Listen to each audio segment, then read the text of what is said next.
Hello everyone.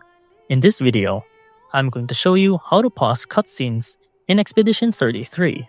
Whenever you're playing the game and going the route of the main story, you're bound to find yourself in the middle of a cutscene. As you're walking down the right path while still on exploration mode, you'll eventually find your character slowly walking and the screen will end up compressing to cinema mode. When this happens, you're now in the middle of a cutscene that will help expand the story of the game. However, if you find yourself in a situation where you have to pause to deal with real-life circumstances, then you only have to press one button. On PC, you have to click on F to pause. On the PlayStation controller, just press X. And finally, on the Xbox controller, just press A. This will pause it completely until you finish what you're doing outside the game.